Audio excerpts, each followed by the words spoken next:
sit anywhere you want to. You can have a seat over here on one of these tables, anywhere you want to.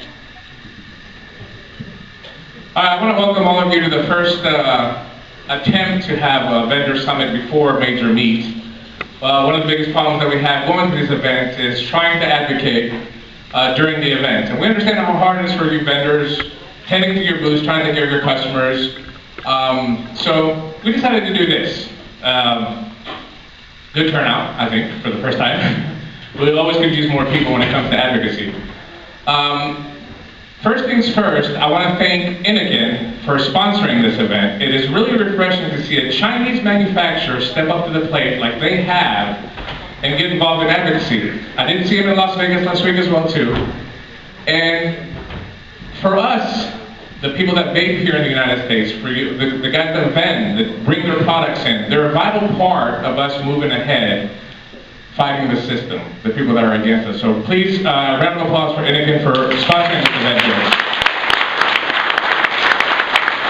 And also, refreshing to see representatives from Kangaroo, another Chinese manufacturer, being here, being part of this summit.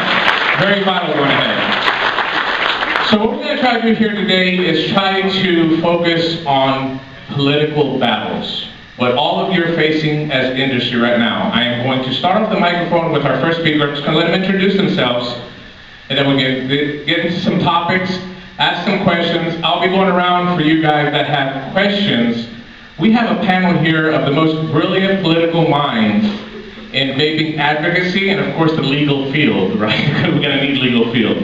So the microphone will be open for you later on. Any kind of questions you have, uncensored, feel free to ask them, and I'm sure somebody on this panel will be able to answer them. Please, Mr. David, go ahead and introduce yourself and then pass the microphone down. I'll be happy to do that. Good afternoon, good evening. My name is David Gerlitz, and I'm the former Winston man. I'm not the Marlboro man, he is dead. But I'm glad to be here this evening, and thank you, Timmy, for inviting me down. I'm Julie Wessner. I'm the president of GuideToVaping, which is the Consumer Advocates for Smoke-Free Alternatives Association. We're the national consumer organization that advocates for your rights, well actually more the rights of your customers. Hi, I'm Pamela Gorman. I'm the Director of Government Relations for Enjoy Electronic Cigarettes. Now, I guess it's Enjoy Vapor Company, kind of shifting. And thank you all for coming. It's exciting to see many people interested in issues we work on. Hello, my name is Brian Poidick. I'm the Director of External Relations for Enjoy and handle most of the Eastern United States in government relations. Thanks. Hi, my name is Gregory Conley. I am the former Legislative Director of GuideToVaping. I'm now the President of an organization called the American Vaping Association, an industry group that deals more on the PR side. And I'm also a research fellow with the Heartland Institute, a think tank in Chicago. I'm Kevin Skipper, and I'm the guy sitting next to Greg Conley. I am the organizer of the VCC events and also president of Vista. And very glad that you all were able to turn out and make it tonight. We appreciate it and hope you learn a lot and take it back to wherever you live and spread the word. Nicole Crumley, Secretary for Tennessee Smoke-Free Association. Eric Peterson, President of TSFA, Tennessee Smoke-Free Association. Glad that all you guys could make it. Really means a lot to us. Hi, I'm Jerry Paul. I am a lobbyist in Tallahassee. I have a firm, Capital Access, that represents Vista in Tallahassee, Florida. We talk about some of the successes that we've had with that. And we also coordinate the new lobbying efforts here in Tennessee. I'm Jamie Miller. I'm with Capital Access. And I'm Terrell Bowen. I'm the Vice President of Vista, as well as the CEO of Moon Mountain Vapor. Thank you. As you can see, round of applause. Thank you so much for joining us today. Please.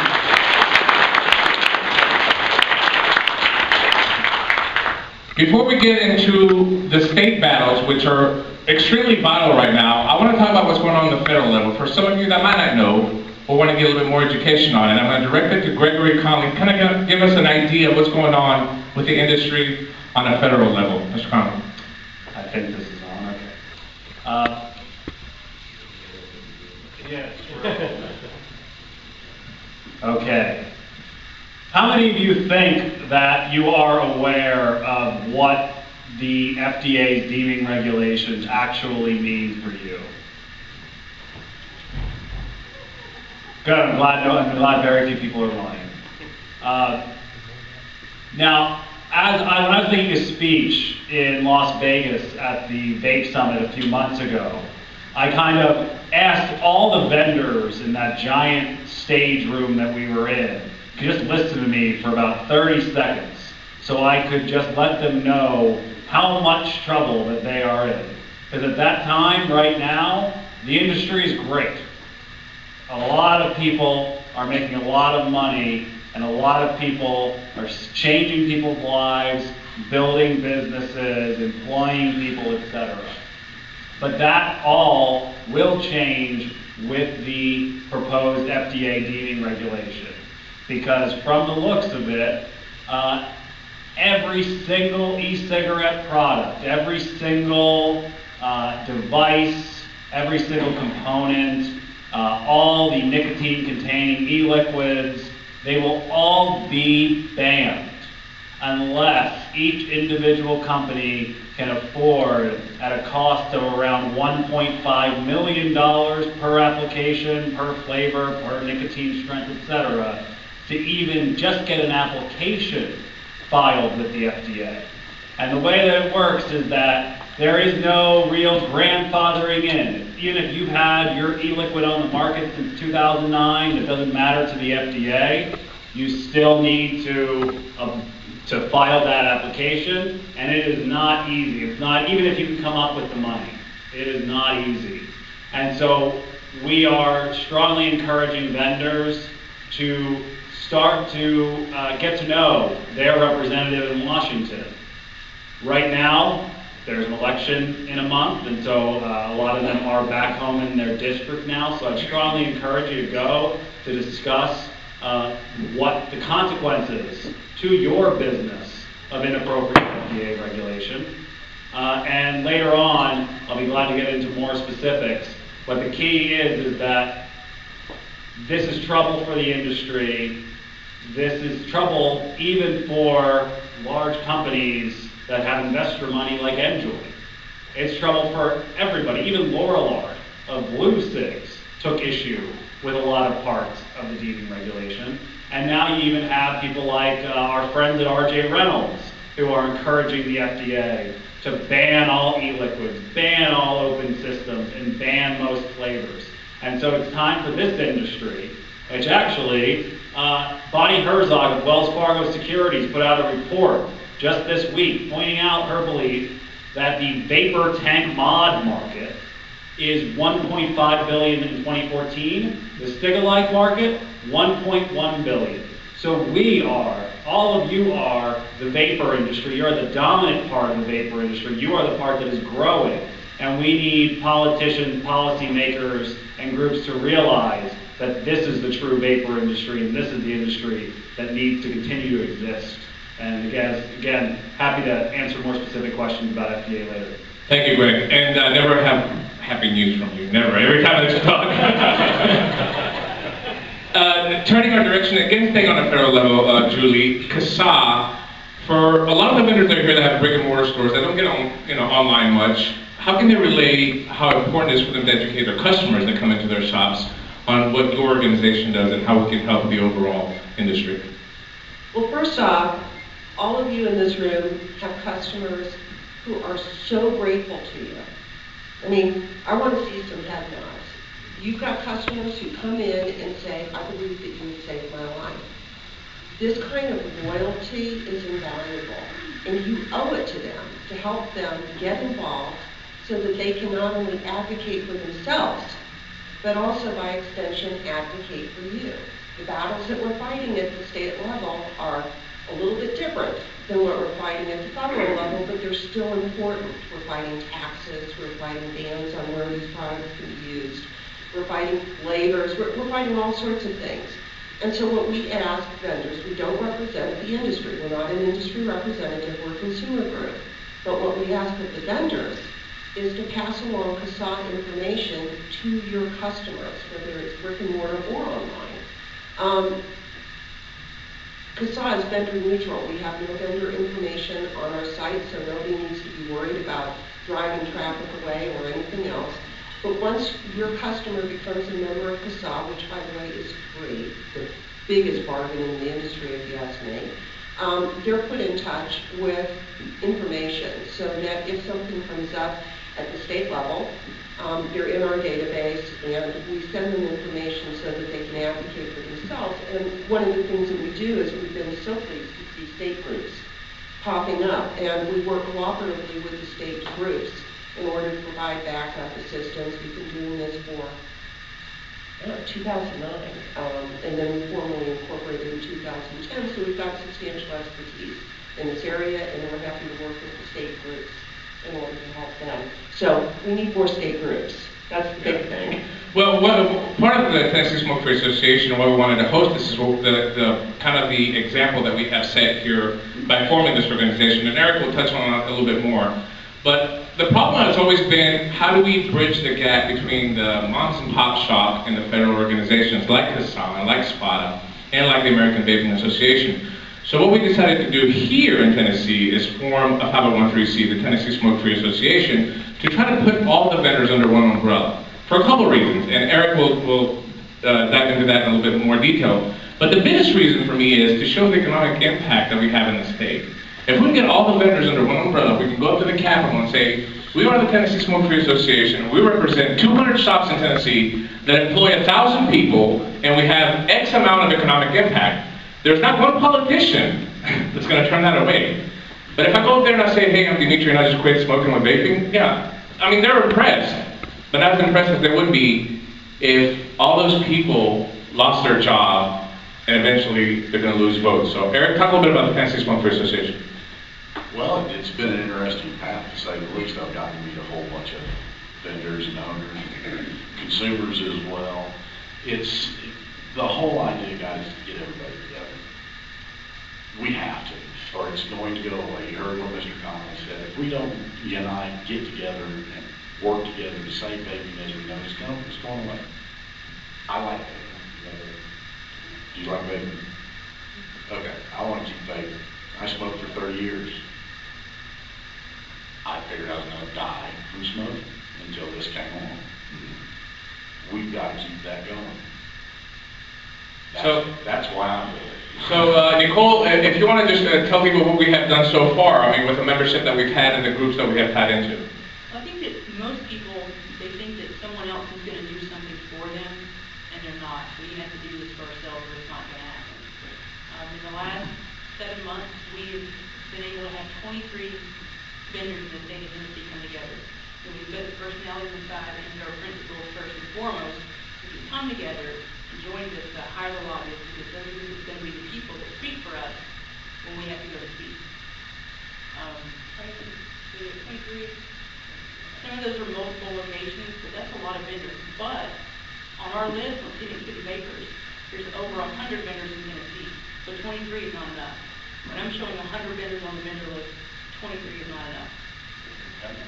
And part of the money that's allocated through the Tennessee Smoke-Free Association, obviously $7,500 tying in an association with SPADA, the Smoke-Free Trade Alternatives Association, and all the members that are part of the TSFA fall under the blanket of SPADA. So not only do we reap the benefits of SPADA, but we automatically increase their membership. So if SPADA has 200 members, if Tennessee Smoke-Free Association joins them, they automatically have 3 more members on their membership. So that goes to show you how you can take a state organization and help the federal organization. We also donate money to CASA. We donate money to the Vaping Militia. We donate money to the American Science Council of Health. And we've also given money to hire a lobbyist here in Tennessee, which we'll talk about here in just a little bit. Before we get to the lobbyist, I want to bring up Pamela, because I just heard her speech in Las Vegas last week, and it really made me understand what the battle right now is for us and for the industry. So touching on that, Pamela, how important is state lobbying right now, and even county and city? It's actually more urgent, believe it or not, than what's going on at the federal level. And the reason is very simple. The federal government doesn't move very quickly. You may have noticed this. That actually is normally a benefit to the citizens of this country. They don't get anything done. The states, on the other hand, are more able to move quickly, and often because of term limits of the states, the members feel like they have to come in and do something quickly. They have to make a name quickly. If they want to go anywhere in their political career, they have to get headlines very quickly. And so issues like ours that make great headlines and, you know, great visuals, they look to find the strangest looking person they can find in a vape shop and put it on the 6 o'clock news. We're a real risk in the states, just because of the political makeup of those legislatures, but also because of the pace at which they move. You know, in North Carolina, they passed an excise tax on a tobacco excise tax on our products there, and from the time it was public knowledge that this bill even existed to the time the governor signed it was about 2 weeks. Now, when you're looking at federal government, you're looking in years that it takes to pass something, sometimes decades. Look at how long it took them to get Hillary Clinton's universal health through. It was like decades later, right? But at the state level, it goes incredibly fast. One benefit of the states, while it does move quickly, it's relatively transparent. And you all know transparent means you as citizens can kind of see what's going on. They have open meetings, you generally see the bill moving through the process. Many opportunities for you to stop it as it goes through the process here in Tennessee and other states in this area. The city level, however, and the county level are a very, very frightening place. There's thousands and thousands of cities, towns, and counties in this country. Each of them has a body of people who's elected, sometimes not, sometimes they're appointed boards, who could destroy your business in that city. You'll generally have about 24 hours notice that they're even looking at your products to hurt your business. So your ability to respond quickly at the local level is vitally important, which is kind of where groups like CASA come in. If you can get your own consumers to sign up, then we can, through the Vaping Militia and others, work together to try to make sure that at least those city councilmen have a chance to hear from their constituents. We call the city public policy kind of the death by 1,000 cuts. You might be dead by 1,000 cuts before the FDA ever gets around to putting other dating regulations. And that's a real threat. One of the things that Enjoy does that we kind of share with everybody is we pay a good sum of money to monitor state and local public policy. Anything that pops up around the country, we get alerts and we pass them on to entities like CASA and Vaping Militia and others so that they can activate all of you. Sometimes if I'm on the road, something might come up, I'm on an airplane. I can't even get it to them fast enough before it's really too late to do anything. That's how quickly this moves at the local level. Enjoy is doing all we can to try to give you the tools to be able to work at the local level, but our company obviously can't be the guardian of every local shop all over the country, but we are doing our best to work with you. But I can't stress enough, don't forget the feds are working. Definitely try to contact your representatives. I used to be a politician. I can tell you that right now, they are more open to hearing their constituents and what their constituent issues are than they will ever be for the next 2 years until the next election. So I really encourage you to seize the moment in this next few weeks and really get to talk to your local, state, and federal representatives if you can. Great advice. And by the way, I just want to reiterate, Enjoy is not a tobacco company, just for anybody out there that doesn't know. And they are really working with our side of the industry. And if you hand off the microphone to Brian, which represents the eastern states, is the one that contacted me first to let me know that there is a proposed tax coming to Tennessee. There is a proposal for taxing electronic cigarettes in Tennessee for this upcoming legislative session. Same thing is going to be happening in Kentucky, exactly what's happening now in Michigan, right, Brian? Yes, sir. What the dynamic we're seeing take place that Dimitri mentioned that's in play right now in Tennessee is actually well underway in Michigan. And Pamela and I both have worked for many years with tobacco companies in various different contexts. I can tell you, working in a lot of different states, many times their resources are very helpful to us, and many times they are absolutely detrimental to us. So what we've determined a while back was that there are approximately 10 states. We don't know what 10 states they are, where Altria, Philip Morris, Marlboro, and RAI, or RJ Reynolds, Camel, have sort of reached an alliance. Altria would like to change the way smokeless tobacco is taxed. Reynolds would like to implement the same tax that they passed in North Carolina, which creates a tax on e-cigarettes. Doesn't matter how low the tax is, because the real danger is not only the increasing the cost of the products, but it's really how you treat the products. And if you treat them like a tobacco product, if you're required to be behind the counter, if your businesses are required to either purchase from a tobacco wholesaler or register with the state as a tobacco wholesaler, which may mean that you've got to pay a fee, you've got to do monthly reports, you've got to do additional tax beyond your monthly sales tax, you've got to have a monthly excise tax, you open your business up to audits. Some states you may have to post a bond, say here's the next 6 months worth of taxes paid in advance. So it really has the potential to shut down this industry, and I don't think it's any mistake that Reynolds is pushing that direction. As Greg mentioned, they're doing the same things at the federal level to try to destroy this part of the industry that is the growing part of the industry. And anybody that's used the products, I peeked at my phone when we just got started because I wanted to see the date, because I smoked for 28 years, and today is 21 months, officially today, that I have not smoked anymore.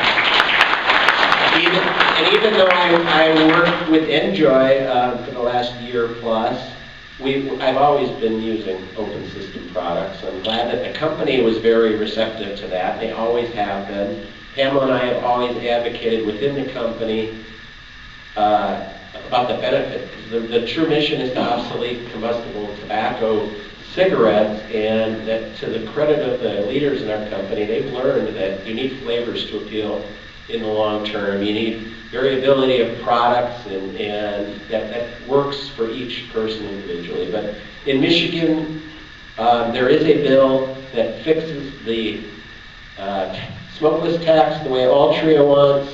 Reynolds gets their e-cigarette tax. They're combining forces. They both have about 4 lobbyists. So there's 8 lobbyists working against our industry. Enjoy, to our credit, has retained the lobbyists. We're working against them. Greg and others have worked to organize the vapor shops, the vendors there, and still in process to get them to pony up some dollars to get somebody to represent their interests. And the key is, like in Tennessee and another state where it's going to be in play, I don't know if anybody here is from Kentucky, those are the 3 states we know of right now, Michigan, Kentucky, and Tennessee. But the voice that comes from, Enjoy can be helpful. We have effective lobbyists. But the real voice is the people in the state. So it's crucial. I mean, it was just very enlightening and made me feel good to see all the work you guys are doing to organize in your state, because nothing is more influential for an elected official in that state or their district to hear, you know what, we're opening businesses. The economy is in tough shape. This segment is growing. People are opening, filling empty storefronts. They're hiring people. They're helping people. And we all have stories to tell. And if the stories come close to home, they can be that much more effective. Great segue, thank you. By the way, I want to confirm that when I first met Brian and Pamela last year at ACC, their company only had tobacco and menthol disposable e-cigs.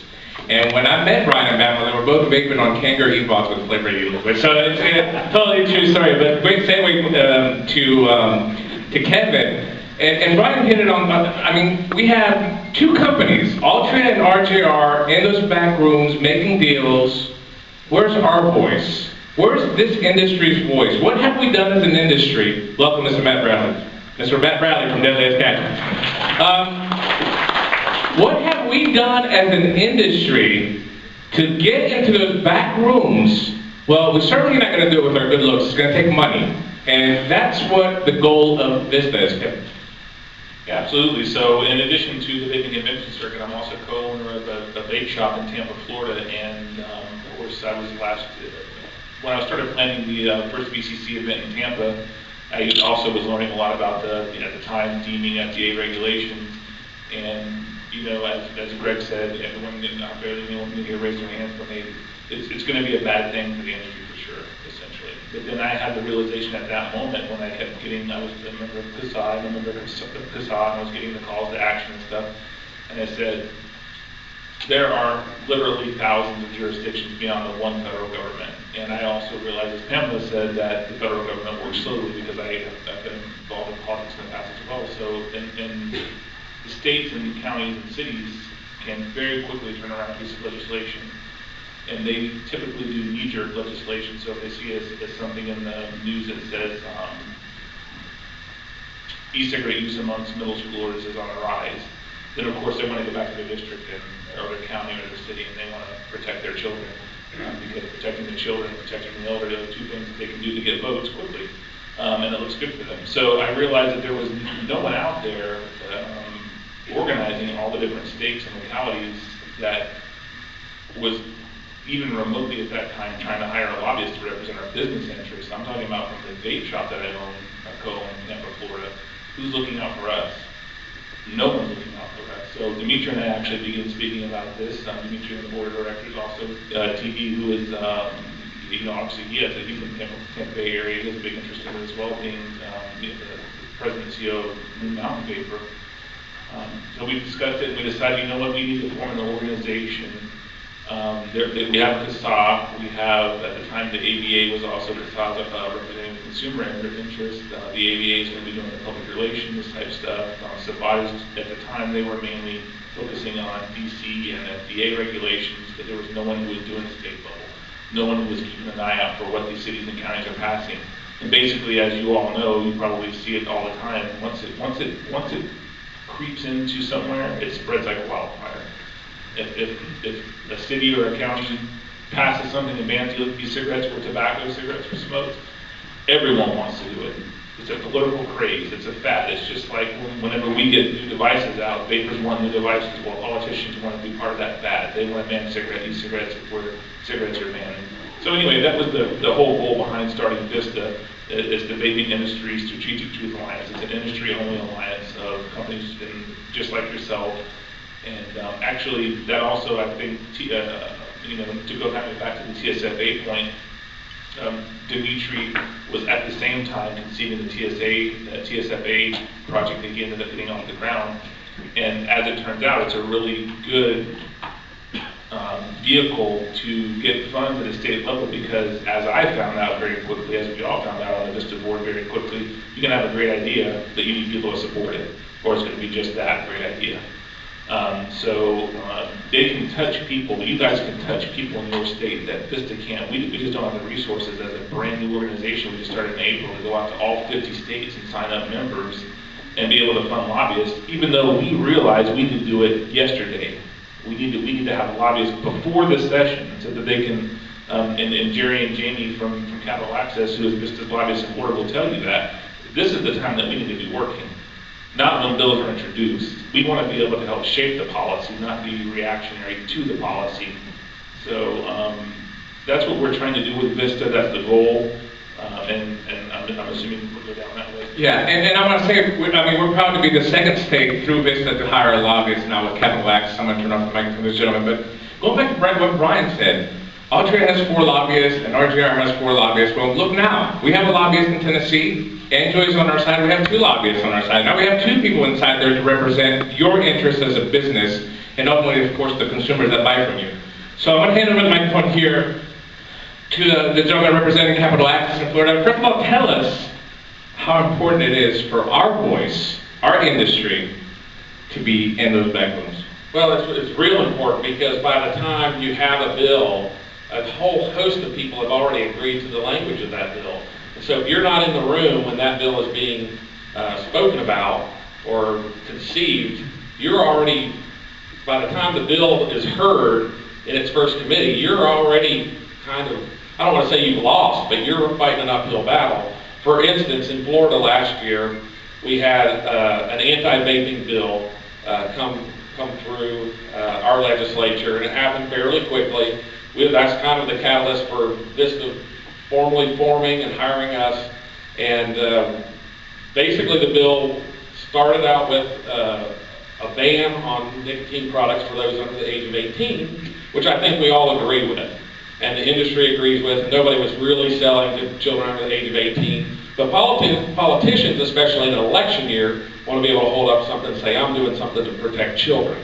And so, as that bill started going through the process, the sponsor of the bill started talking about, well, we should outlaw flavors, we should outlaw online sales, we should, you know, these are in the committee. So we had the credibility to go to her and say, listen, as an industry, we'll support the ban on sales to those under the age of 18, but you really need to put the brakes on this other stuff because you really don't understand it. And she didn't understand it. She was basically being reactionary to somebody. You know, she saw somebody in a restaurant and she didn't like the look of it. I mean, that was part of it. It's like, oh, we don't have a law against kids with 18. Well, then it started rolling downhill. And if we hadn't, you know, and she was an ally of ours on other subjects, so we were able to go into her office and say, you don't want to put these other things in the bill. They never got in the bill. And so the ban on sales to those under the age of 18 and signage and some things like that were acceptable passed in this bill. So that's kind of the way it needs to work, because if those other things get through that first committee, to strip those things out of the bill through an amendment process becomes very difficult. So we were able to go directly to the bill sponsor and make sure that we had a bill that didn't affect the businesses in Florida.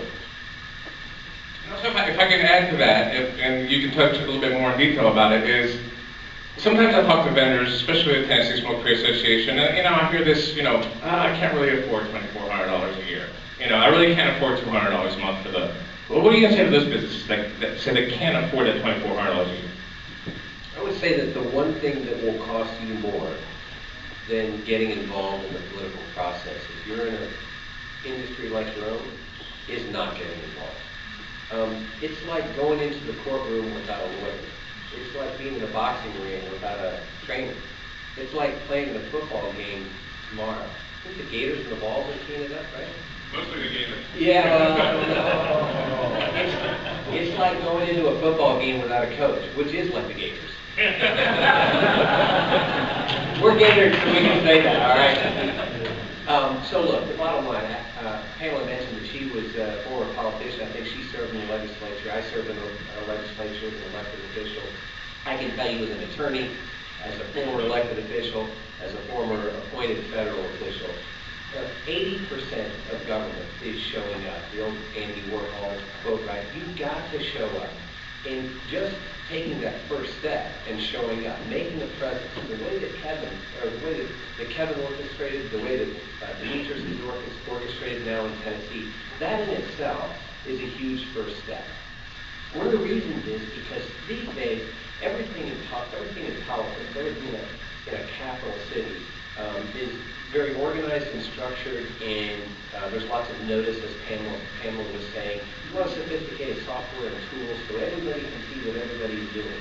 When a lobbyist registers for an industry, everybody knows it. When an industry is out there unrepresented, everybody knows that too. And as one of the gentlemen were saying down here, there is kind of a feeding frenzy among politicians, and politicians are pretty crafty beasts. They look for things that they can do to kind of wear the I care jersey, right? They all want to look like they care more than the other person, especially in an election year, right? So they're always trying to do things, but that gives them that impression. But they're very careful about where they step, because they don't want to step on something that's going to blow back, that's going to have some backlash.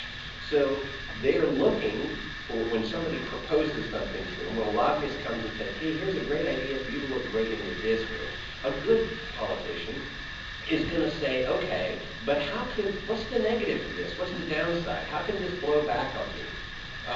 And when they see the potential blowback doesn't exist, because the only entity that might oppose the new regulation, the new bill, the new way that they're going to show that they care, isn't even represented in the Capitol, that's like a green light. That's like a big open hole in the defensive line that says run right through that hole and into the end zone.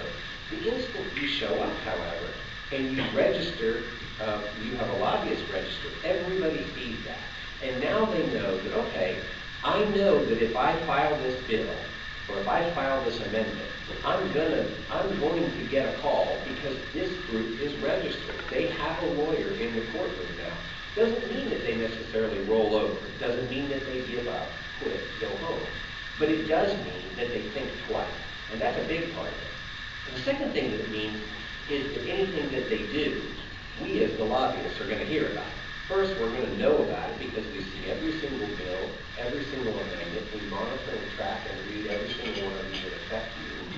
And we know before it ever gets close to being actually voted upon, and we have the opportunity to go head off with the past. Your opponents, as Pamela and Mr. Connolly were saying, your opponents have that ground game in place. And it's very robust, it's very experienced. They got a lot of boots on the ground. You can't afford to not match those boots on the ground. I know it's expensive. I've been on both sides. I've hired lobbyists. I've been a lobbyist. But you simply can't afford to not be involved in that game. And I think Pamela's right. The real battle right now is at the state and the local levels. But where we have the greatest ability to help you is probably at the state level. It's kind of the in-between federal and local. It's where we have the greatest tools. And quite frankly, it's the place where we can earn media the easiest. It's where we can make a splash on your behalf. And I'm going to step out here a little bit and say that although I have over 2 decades of experience in governmental affairs and as a politician and lawyer, I don't have a lot of experience with vaping.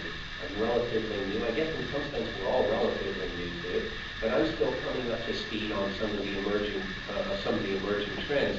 But I will tell you this.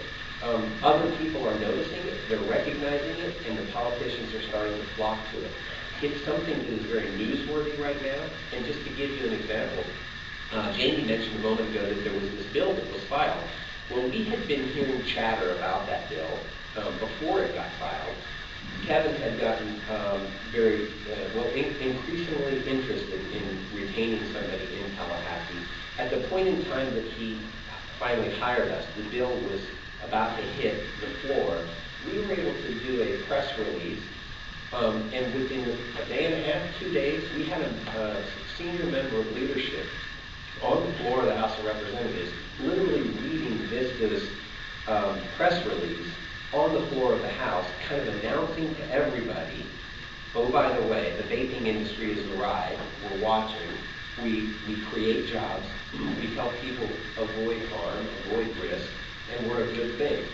That got picked up by the media. And so within just a couple of days of Kevin showing up in the capital city, in the 3rd largest state in America, we had earned media and put the message out there. You would have a hard time doing that on the local level. You'd have a hard time getting the Washington Post to cover it in Washington. But on the state level, in between, we can get 2 or 3 large media outlets to pick up that story. The point is that I think a big part of what you have as a challenge going forward is to stop playing defense and start playing offense.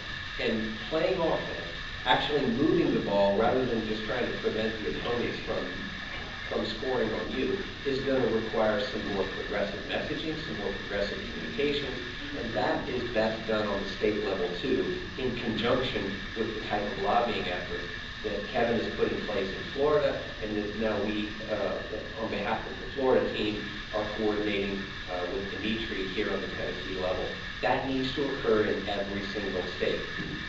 And it's not going to be cheap, but if you don't do it, you're going to lose the whole enterprise.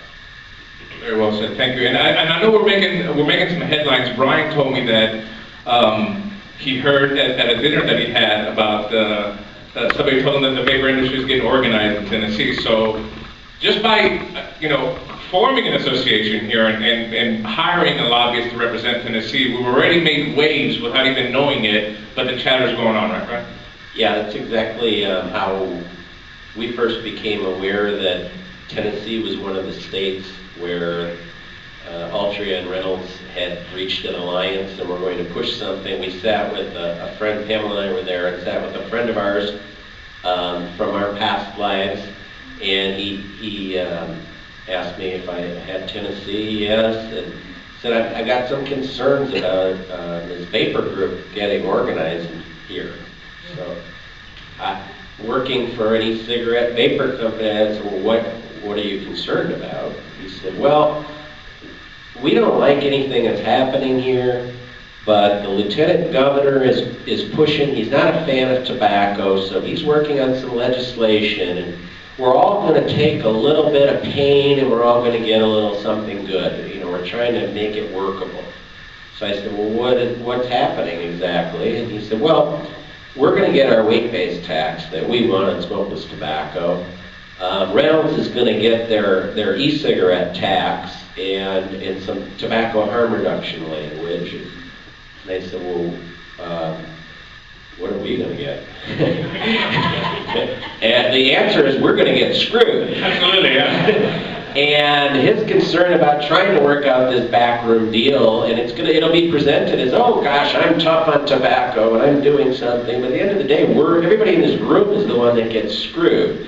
And their biggest concern is who's going to throw the wrench into this sweet little backroom deal. And they recognize that the power comes from the vapor community, the vendors in the state, that as long as people are aware and they're engaged and they're being heard, and you mentioned media opportunities, showing up and being counted is what screws up their plan. And one thing I wanted to mention as well, it would be hugely significant if we blow this thing up in Michigan. We're okay now until the election, but they're going to come back in after the election, a lame duck session, which is very dangerous because you have a bunch of politicians still in office passing things, and they're going to be out of a job, you know, come the end of December. Some of them are term limited out, some of them have been elected out. They all need to find a new job. They're trying to make the lobbyists happy, and they have no accountability. They don't really have to worry what the voters think. So that's really a dangerous point. But if we make it uncomfortable and bloody and ugly, that will send a message to Tennessee, it will send a message to Kentucky, and most importantly, it will send a message to Altria and Reynolds to say, you know what, this is going to be messy. I mean, Greg pointed out that R.J. Reynolds has publicly taken a stand in their comments on the FDA deeming reg that said they want to ban these, they want to outlaw these. They want everything that's on these tables, everything. Anything you can open up, they want to outlaw it, and it's for the kids. The big tobacco companies here to protect the kids. They want to ban it, and they want to ban flavors, and we know they want to tax things. I've already seen state legislators talking about the same types of things, using the same language. But Altria has been more helpful to this industry than Reynolds has. I mean, there are times when we've all worked together and been in agreement. There are times where that we've differed, but Altria, the hope is, if this blows up on Altria in Michigan, they're like, we don't really want a vapor tax. Reynolds does, but we cut this deal, and all of a sudden this whole community and the media is saying, listen, Altria and big tobacco screwing these people are helping people not smoke. Then Altria might say, you know what, this is messy and ugly. We care about our corporate image. We're not going to cut a deal with Reynolds in Tennessee or Kentucky or the other 7 states where they're trying to do this. So every incident is heard around the entire country, and that's why it's important to take a stand in Tennessee. And it's important not just for your businesses here, but it's important across the whole country for the entire industry. Absolutely. And before I go to David, one more thing with Pamela. You said something in Vegas that really just kind of hit home. You talked about government relations and how you cannot afford not to have government relations. So can you talk a little bit about that? Sure. Used some imagery in Las Vegas. It was kind of like if you had a fancy car, a race car, and saved like half your life, your dream car, you wouldn't leave it parked in the street with the keys on the dash at night and just go inside and hope nobody drives off in your car, right? You would protect this thing that you love, this investment you poured your heart into it. It's more fun when you give the whole presentation with the fancy pictures. But your business, even if you were never a smoker, even if this doesn't have a personal story for you, I bet you've got a lot of yourself in this business. Why would you not put a little money into protecting that investment? And government affairs spending Even in our own company, we struggle. We have to do as much lobbying internally as we do externally, trying to remind our board how important what we do is. But what I say is, if you think you can't afford to put any money into government affairs, I would argue you can't afford not to. Because if you don't, every dime you poured into your business could evaporate, just like that. It literally could be like they did in North Carolina. You hear about it, you're busy, you got stuff going on, kids got baseball, you got deliveries coming into your store, so you're busy. You mean to get around to calling Dimitri, but you never get around to it. And then you open up your paper and you read and you find out the flavors are banned. And now what do you do? Or you can't sample because you can't sample products anymore under some of these bills. Now you're out of business. How do you sell your product? You can't sample. There's little ways that your business could be destroyed so quickly. The smart thing is to recognize that your investment matters enough to invest just a little bit more and protect it, like an insurance policy on a really nice car or a great house that you don't want to burn to the ground. Think of your government affairs as nothing more than investment to protect your previous investment. Very well said. And I just want to add, and I've been telling this to vendors when I have the opportunity to speak to them and encourage them in a group setting to join together and, for example, in Michigan, form the Michigan Smoke-Free Association. Because politicians, their eyes kind of light up when they hear smoke-free. That's why I chose it over here in as opposed to like vapor retailer association. The job of a state level vapor group is to say no. Because aside from a minor ban and perhaps a child-resistant cap bill, there is next to nothing that this industry is going to want to say yes to state legislators. It all varies state to state, but when I go to some states, there's intense competitive rivalries between vape shops, part of which is some areas are so saturated that you have a vape shop down the block from another vape shop, and that does breed contempt. But the key is that when you have an open and transparent board, when you have board meetings, and when everybody knows that the organization's not out there to cut any deals, to shut out their competition, and the job of the organization is to say no and to get politicians to agree to vote no. I think that should allow people to put aside those competitive rivalries and join together just for the purpose of having somebody at the Capitol to say no. Very well said, thank you. And I'm going to turn over the microphone to David, then we're going to open up the mic for a Q&A for you guys, and then we'll try to wrap it up quickly so we can have some wonderful barbecue. And the reason why I wanted to have David here, for those of you that don't know, he looked, much younger with the chaps, being the Winston man and all that, but not looking bad for his age. The reason why I wanted David to be here is to kind of give us an idea of who we are against, okay? Because he's worked for both sides of the industry. He's worked for the tobacco companies, and then he went to the extreme end and worked for the ants, for the people that are against tobacco companies, or so-called against the tobacco companies. So David, just briefly tell us who we're up against. Well, yeah, I am that big stinky elephant in the middle of the room that nobody knows what to do with. In 1988, I made history when I quit smoking after I was the lead model for R.J. Reynolds' search and rescue campaign. Make a long story short, within a very short period of time, I became the golden boy for the anti-tobacco movement.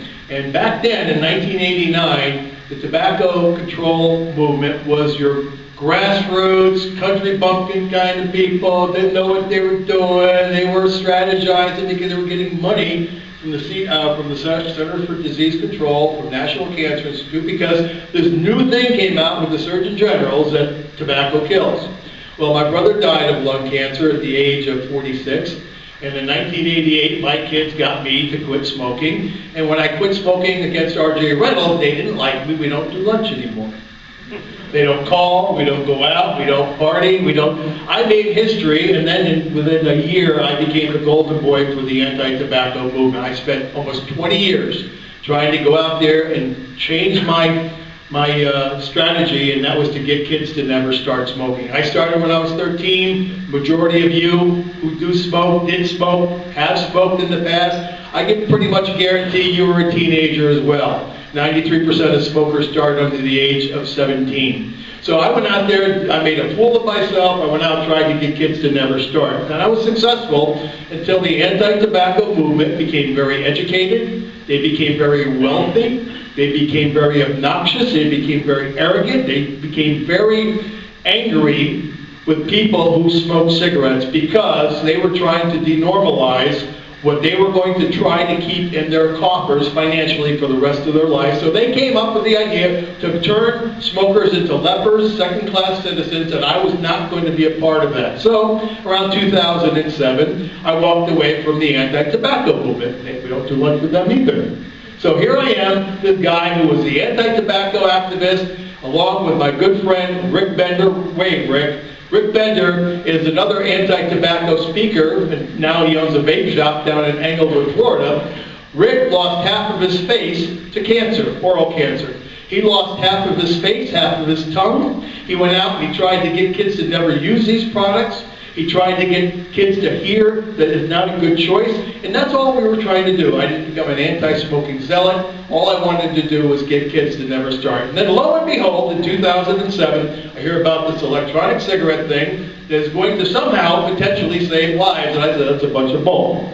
Well, I went out and I was able to get a gentleman by the name of Ray Story, if anybody's ever heard of the TVECA. They made me president of the TVECA for about a week and a half. Because obviously, I don't get along well with others.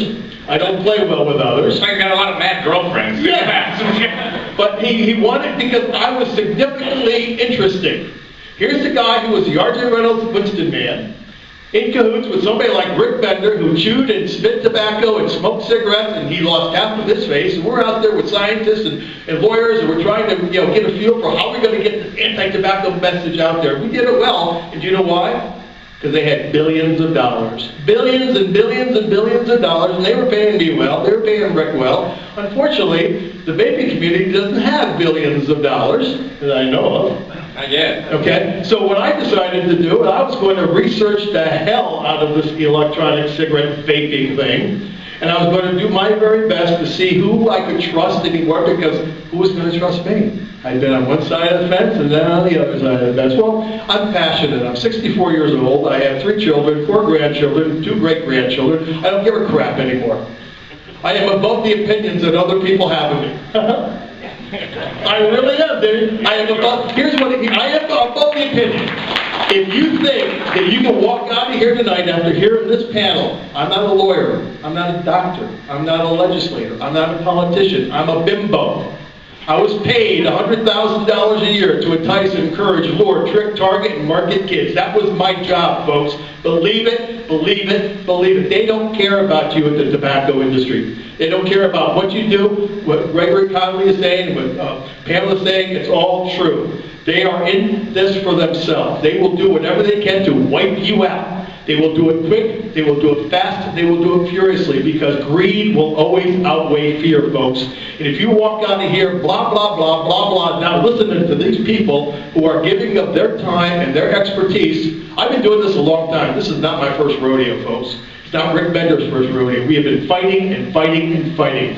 And all Rick and I want to do is raise the level of awareness proportionate to the havoc that is going to be wreaked and rained down on you folks quickly and fast.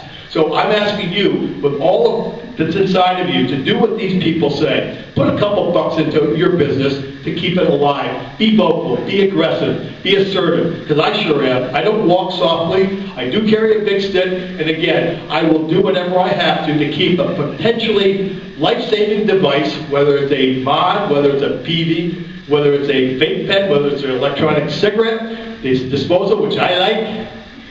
Okay? Because I can't work those big things. I don't know how, I couldn't put a coil in it if my life depended on it. Okay? Maybe we'll teach you this weekend. Maybe this weekend, but I'm going to go public. I'm going to go public here in Tennessee this weekend, and I'm going to go on YouTube, and I'm going to let everybody know that I am now going to become a permanent vapor. I'm going to find whatever product that works what's best for me, and I'm going to get every smoker that I know, and there's still 47 million smokers out there, folks. 47 million adult smokers, and there's over 30% of high school kids who are now smoking and chewing and dipping and spitting.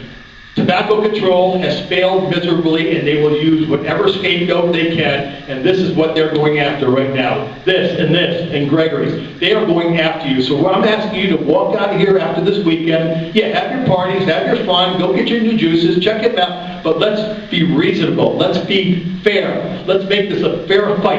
And the fair fight has to start with you. I can do it only so much to get the media surprised about what's happening here. And I can take these panel of experts and use their knowledge, and I can learn from them. We can all learn together. We need to support each other. We need to be here for each other, not just in Tennessee, but in Florida and Alabama, every state out there. Because everybody in this room has somebody that they know and love that is still using combustible tobacco, and they are going to die prematurely if we don't do something fast and quickly. So rise up. Raise the level of awareness in your community, and do whatever you have to support this team here who is doing what they have to support you. Thank you very much. Well said. Give a round of applause. Don't give them fired up. I did a smoke-free radio podcast with David, and I went back. It was a 2-hour podcast. David spoke for an hour and 57 minutes on that podcast, by the way. It was fantastic. Record ever. All right, so we've had the panel say what they have to say. What I want to do now is I want to open up the floor, and I want to get questions from you guys. There's no question that is dumb. The only dumb question is the one that you don't ask, okay?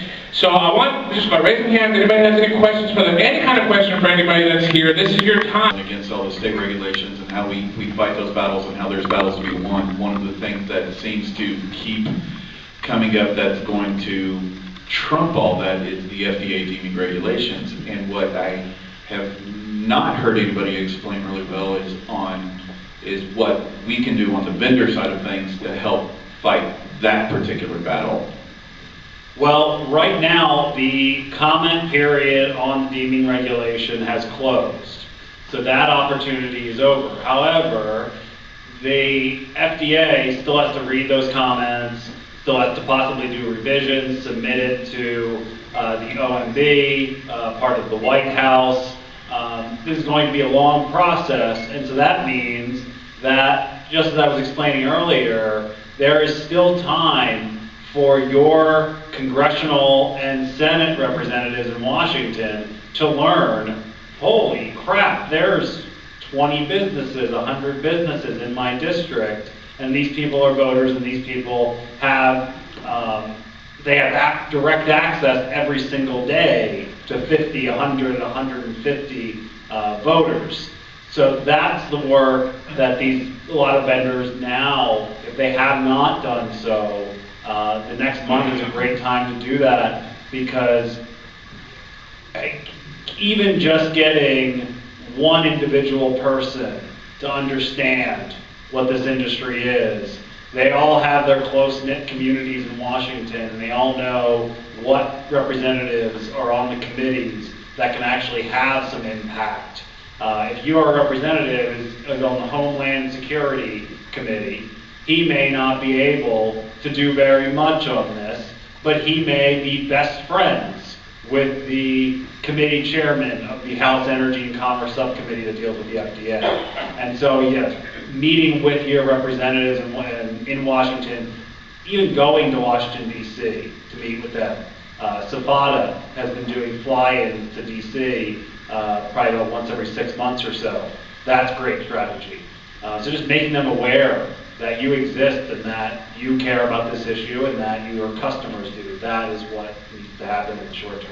And educating the politicians, because the FDA enforces the rules that they get. You know, they enforce the law that's handed to them. So educating the politicians. Speaking of the fly-ins, as Greg said, I attended a fly-in to Washington, D.C. with the House of Energy and Commerce. And we sat down, and I was there as a consumer, and I sat down and I put variety of devices on the table. So I started with a stick battery, an Ego, I put my Darwin, which now has a new home, ProBerry, box mods, on the table, and they looked at me like I was crazy. I mean, I thought they were going to call the bomb squad at some point, because they had absolutely no idea what they were. And I asked her, I said, have you seen any of these devices? And she pointed out to the Cigalite, to the stick battery. So just educate them on the variety, because even they don't know, what they're trying to regulate. So educating politicians, I think, is key right now. And on that point, I'll just add, as I said earlier, the new Wells Fargo report, 1.5 billion of this $2.6 billion industry is this: mods, e-liquids, tanks.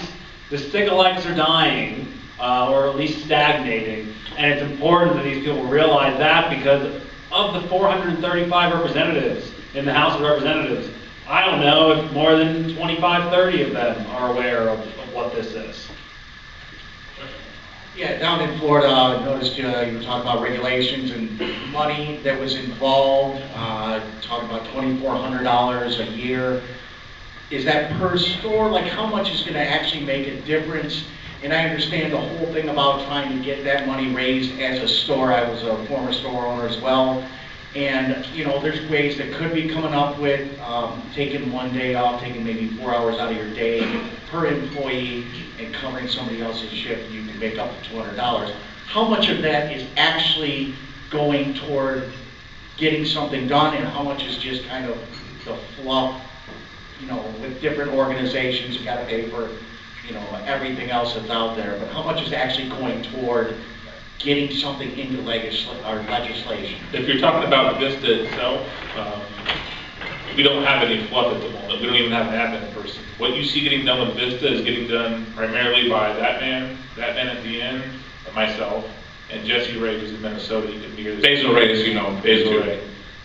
There's no fluff. It's taking every bit that we can do right now, and thank God that Jerry at Capital Access has been very patient with us and being able to pay our bills to have a lobbyist on staff, because it's been a struggle to get enough money to be able to afford to keep them doing it. And they're not going to work for free, they can't, but they have been very patient with us. So how much is going? 100%. 100%. My company, Moon Mountain Vapor, continues to pump money into Vista. So, it's per company, by the way. You asked about if there's more than one store. It's per company. And the way we set it up, and we're going to make a few changes here in the near term, but the way we set it up was, if your company has gross annual sales up to a certain amount, it's a certain amount. And so it's tiered. If you have 10 stores, then obviously your company's gross annual sales are going to be more than someone that has 1 or 2 brick and mortar stores on an online. Online maybe they might have more they're selling across the country, but it's a tiered structure. And there was some wording that a vendor actually in Florida pointed out to me. We had basically, if you joined up for a year, there was no proration. We're going to change that. It will be prorated. Actually, what we're going to do is it'll be on the anniversary of when you join Vista. 1 year from that date, your dues will be due again, based on whatever they are at that. So we do need to, and for smaller shops, we're going to probably do at least a quarterly payment structure as well, where I know that a lot of businesses, and TD can attest to this from Moon Mountain's perspective, you guys might have $500,000 a year in annual sales, gross annual sales, but you're cash poor because you invest everything that you have back into the business. But there's got to be some way that we can, at least quarterly, be able to get money coming into Vista so that we can sustain paying Jerry's company, because I'm telling you, on a short notice in Florida, on a Sunday, I said there was this bill that's coming up for its 2nd or 3rd reading. By Tuesday, we had influenced that. I contacted them Sunday at 9 o'clock p.m. By Tuesday, at 1 o'clock p.m., lunchtime, we had influenced legislation in Florida, and that would not have happened without them. It wouldn't have. And you guys try to contact your legislature and see legislators and see if you can get in within a day. Good luck. It's not going to happen. You're going to talk to an admin, and you might see them 2 weeks later. By that point, too late. So, just to reiterate, 100%. Just one last point to your question, and piggybacking on what Kevin said. When he contacted us, he was very candid. We don't have a lot of revenue. We're not up and running. We can't fight with the big boys and match them lobbyists for lobbyists. We took the work for a couple of reasons. One, we took it largely on the comp. We charged this about 25% of the market rate for what we do, about a quarter of the going fee. We took it in part to, just to be honest with you, not to sound too corny or patriotic, but I didn't know a whole lot about the vaping. What struck me about it is it was a personal rights issue. I'm just sick and tired of government encroaching on business, period. And this is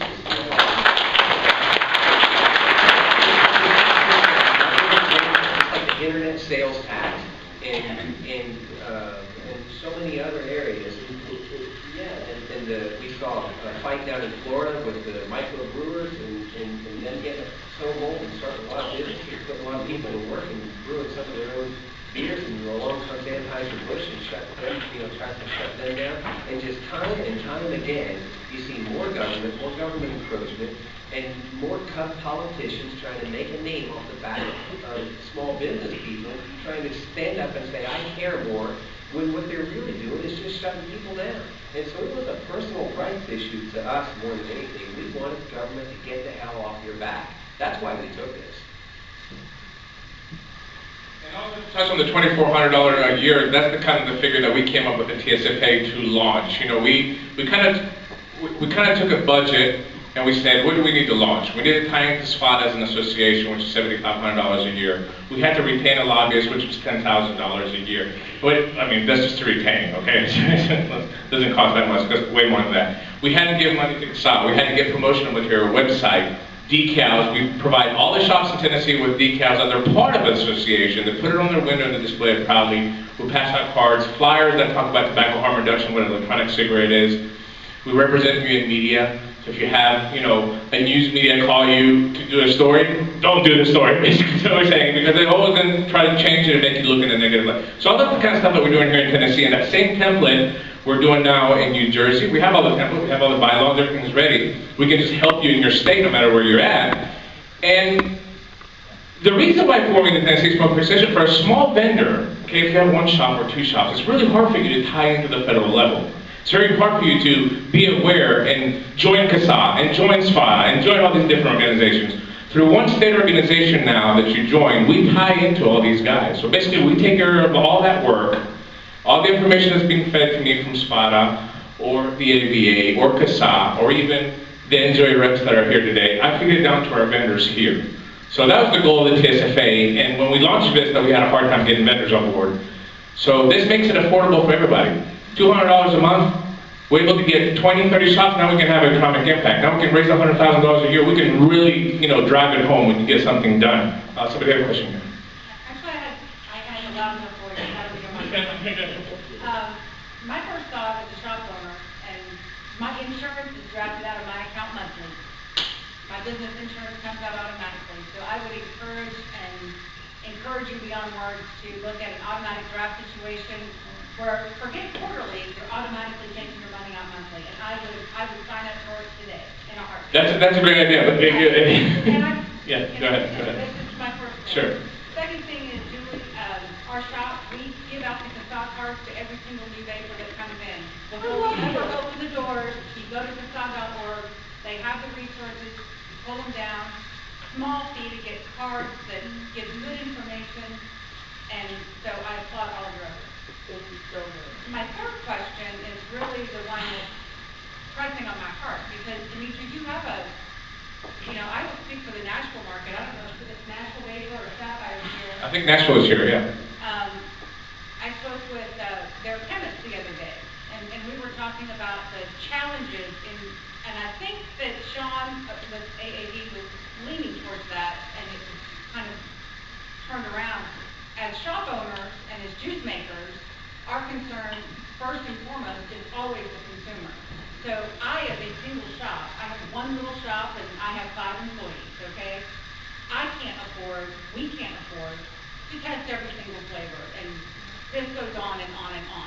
So we are bringing companies together. Nashville Vapor, the chemist there, Michael Dew and I talked with somebody at Sapphire. I reached out to other local juice makers, and we're going to bring resources together as well. And I think that anytime you get groups of people with a unified voice, it's much easier. I will be making your pitch for you next month. Thank you so much, and congratulations, and a round of applause. Somebody doing it right. I really appreciate it. It's time to put the egos aside and the personalities aside and come together, because this industry is being under attack right now, and it has been for a long time. And going back to the drafting thing, you don't know how hard it was launching the Tennessee Smoke-Free Association.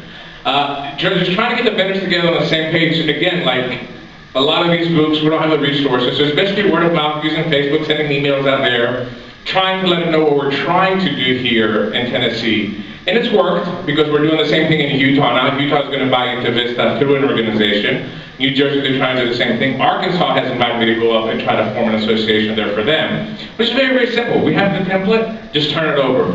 But again, to close this, I mean, as far as the vendors concerned right now, what's really, really important is for you to reach out to the representatives in your area. And briefly, since Steve is here now, he had a phone call a couple weeks ago with Senator Lamar Alexander's chief of staff. And Steve, I just want to briefly just ask, what did she ask you on the phone? She wanted to know details about our business, people that we employ, the taxes we pay. She didn't understand anything really about it, so it was really an eye-opener for us, dealing with someone from our state, to be able to open the channel of communication with them and share those details with them. I think that we have an ally on our side with Senator Lamar, but still it's not very clear either.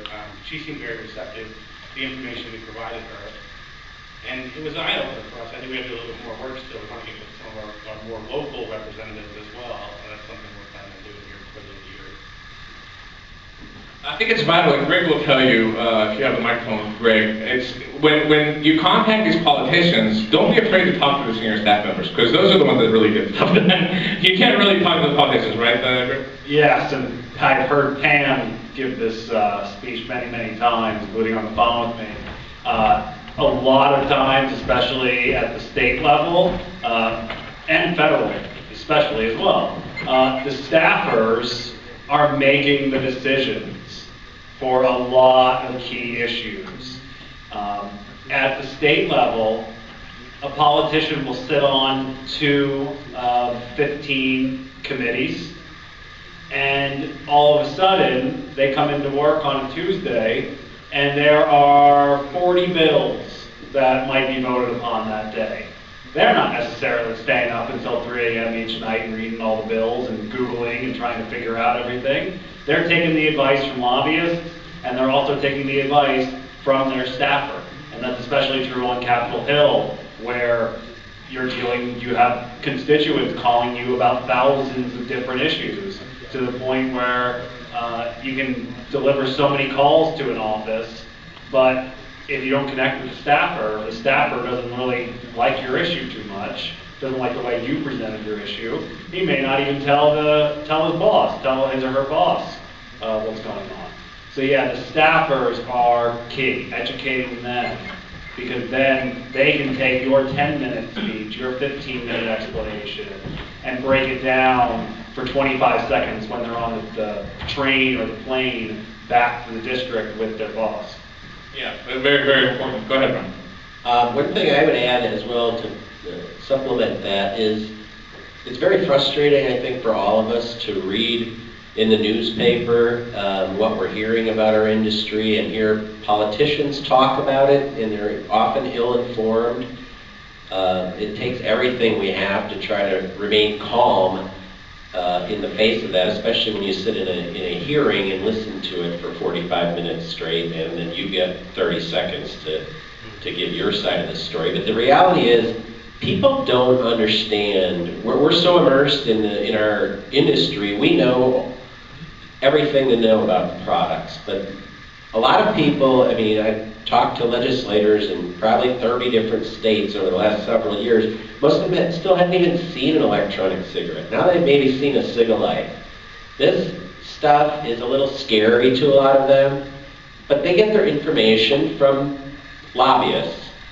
They get their information from staff. If they're friends with the Cancer Society and the Heart and Lung Association, you know, those are people they trust, they've had relationships with for many years, and tobacco lobbyists, everything else, that's all they know. And it's easy to get angry and want to come in and scream and yell at them because you're frustrated, but it's really important to recognize that you are all have an opportunity to be a resource to them. If they realize that, you know what, there's somebody from my community, from my state, from my legislative district that has a business that can talk to me intelligently. They may not agree with you on everything, but if they like you, I mean, you don't want to talk to somebody you can't stand. You don't want to talk to people who disrespect you. You don't want to talk to people who accuse you of being paid off, or being an idiot, or being a tool of, nefarious forces. But if you really develop trust, and you develop yourself as an expert, because you truly are an expert, you are a resource to all these elected officials to help them understand what the products are, who are the people that are buying the products, why do different products matter, how does it all fit, how does your business work, all of those things, and that's a long-term investment. You may not get them where you want in one visit, but if you trust them, if you give them a few dollars to their campaign, if they're willing to sit down with you and give you time, well then maybe you should give them a little support. Maybe you should show up or put a yard sign up. But it's developing a relationship, developing trust, so when these issues come up, they pick up the phone and call you because they trust you, and they know you know more than they do, and you're somebody that you can have an honest, candid dialogue about to try to understand. They may not always agree with you, but it's really the goal is to have everybody in this room, in this industry, really be ambassadors not only to elected officials, but even in people in here that are contributing to all the other businesses to explain to them why they need to be engaged. Last year was a prime example when we got word here in Tennessee about the vapor bill that was introduced. I immediately gathered the troops. We had Gregory Connolly flown down, and we showed up in Nashville. It was about 25 of us, I think, Steve. About 25 of us showed up, all very well dressed, everybody looking professional, and we kind of showed up at the Capitol and took everybody by surprise. Representative McDaniels that would introduce the bill. We saw the process, how it happens firsthand. We're sitting in the conference room, we're waiting for this bill to be heard. It was a good bill, separating vapor products from tobacco products. And they were going through these bills like they were auctioning off cattle, right? Bill, all in favor, aye. And I'm like, what the hell's going on? It's just passing bill after bill after bill, and then it gets to our bill, and it got tabled. We didn't know nothing about it. So we cornered McDaniels outside of the hall, and he was kind of looking at us surprised, like, what are these people doing over here over a vapor bill? But guess what? This year, my representative, Mike Carter, called me and told me that there's a tax bill, and told me that there's something coming, and you need to get this industry proactive now, before all the deals have been made in the bag. So that's the kind of impact that we have just by showing up and telling them that we're here and the industry is here. All right, some more questions before we eat. This is a good barbecue. All right. A lot of pressure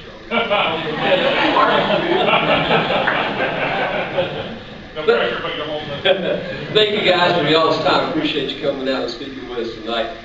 My question is the legal challenges. It looks like to me we're getting hit kind of like the sin tax industry, whether it's cigarettes, booze. They're hitting us before a harm is shown, whereas traditionally harm is shown. Kids falling off bicycles hitting their heads, just passed the helmet law. So where's our harm, and are there legal challenges to kind of preempt the passage of those laws? Where's their authority to do it, and will we have legal challenges when the stupid laws get passed that we didn't want? I guess a lawyer there's quite the best bet for that one. Maybe.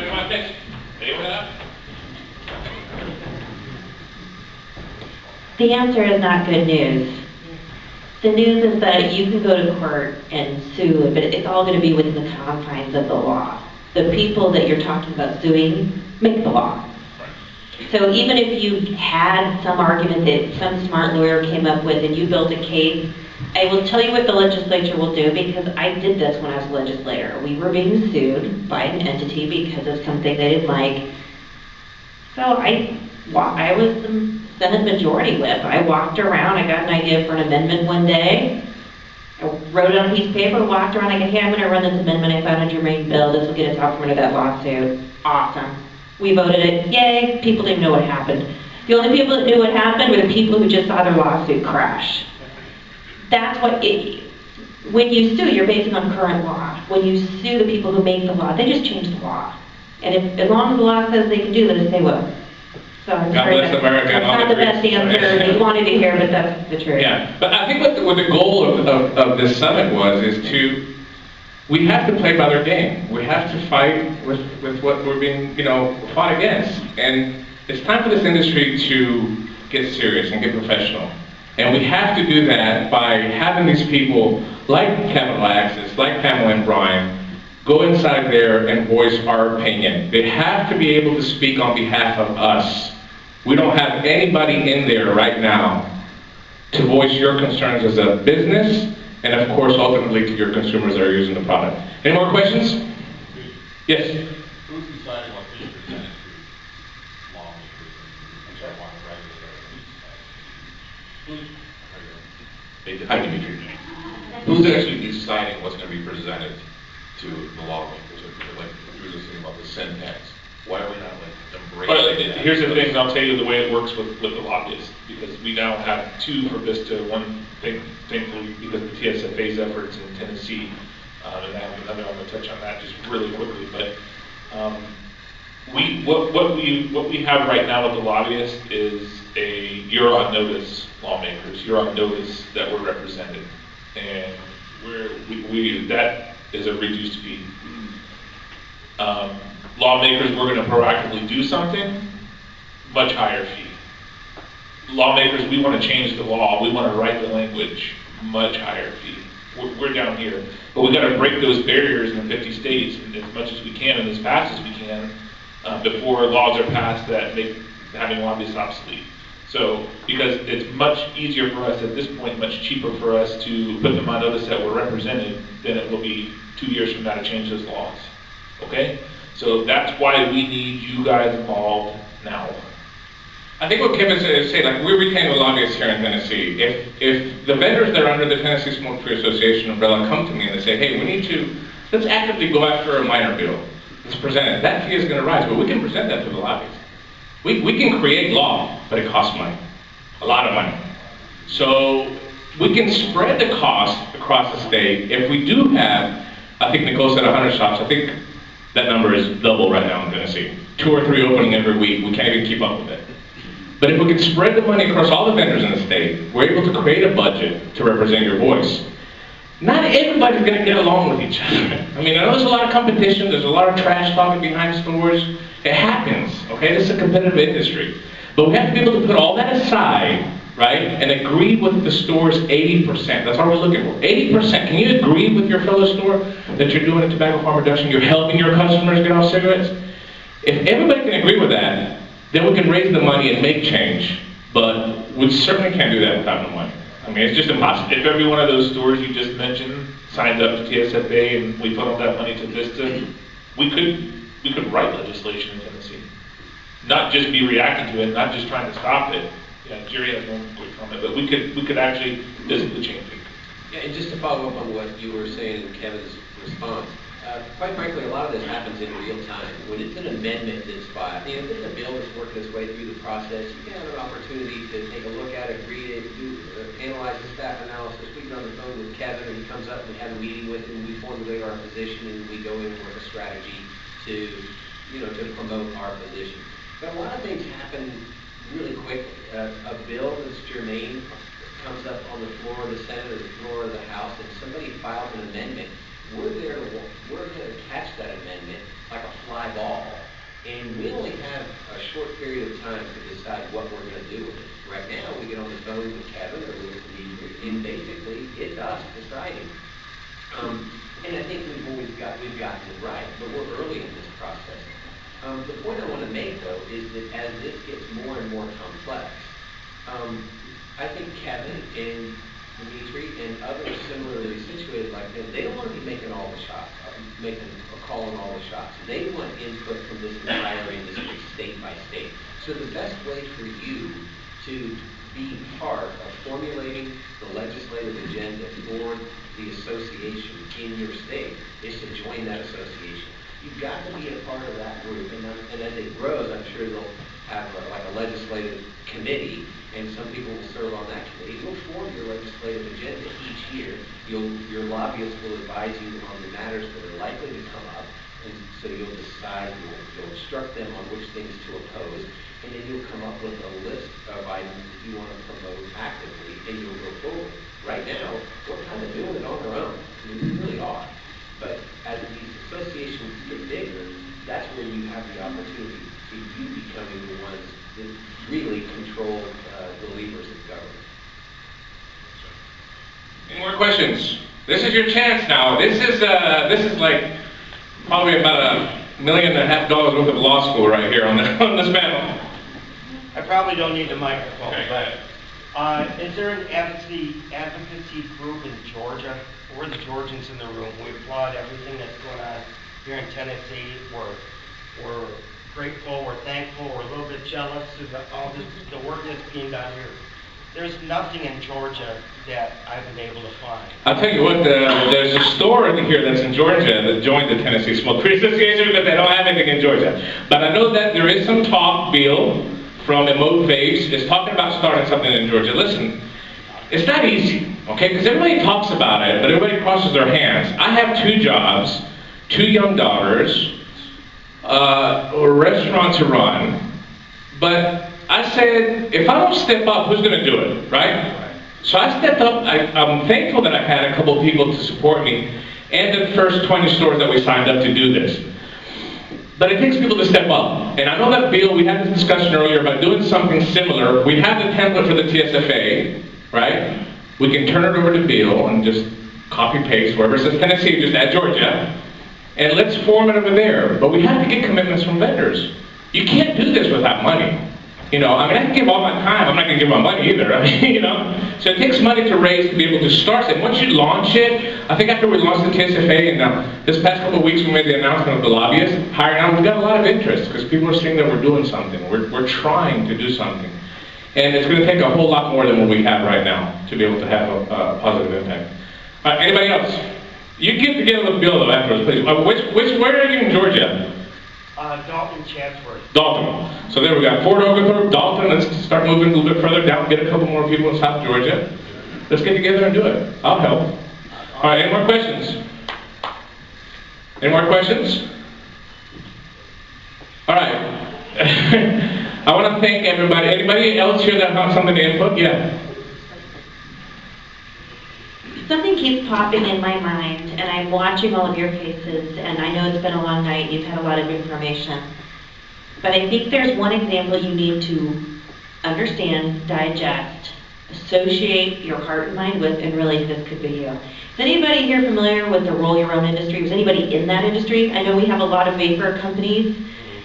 Talk to this guy about what happens when you don't pay attention to government affairs. If you think your business can't be shut down tomorrow by a politician you didn't know existed, You are so wrong. talk to these people.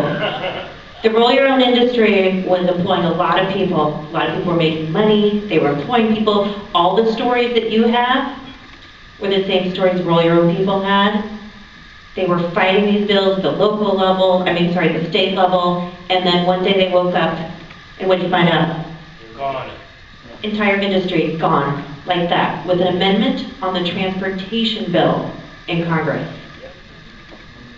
So when these folks have told you, talk to your people now, maybe that amendment wouldn't have passed if none of those congressmen knew about folks like you. So I wanted to give you that example, not to scare you, but this is reality. And you need to talk to the people who have seen one of their life's businesses crash. And congratulations for entering a new business, a better business, honestly. Thank you. Before we go, I want to turn over the microphone to Paul just really quick from Inaugural. Again, I want to thank Inaugural for sponsoring this event. And round of applause. This is groundbreaking in my opinion, Paul. We're very happy to see this. It's absolutely amazing all of you came out, and thank you to everyone for speaking. It's really wonderful to see, and I think a very important stage, an important step in the future of all of this. I really hope you consider speaking with all of them and joining together. It's necessary to become active and to become part of this community politically as well. Thank you. All right, I want to thank Mr. Kevin Skipper, of course, the organizer of the VCC, for allowing us to host one of these events. I think for a first step, it's something that we can take back to your groups, whatever state that you're in, the meets that you have there. I think having meets like this is very, very important to get the information and also to organize and get proactive. And of course, all this wonderful panel over here. Round of applause, please. Thank you so much for joining us here in beautiful Tennessee. If any of you are Tennessee vendors are interested in the TSFA, please find Eric, Nicole, or me. We'll be here all weekend. We do have a TSFA booth. set up inside, as well as all the other advocacy groups as well. Most importantly, thank you for spending a couple hours here with us. Advocacy sometimes is boring, I know, but if we don't do it, we won't be here next year to celebrate again. Thank you so much for coming.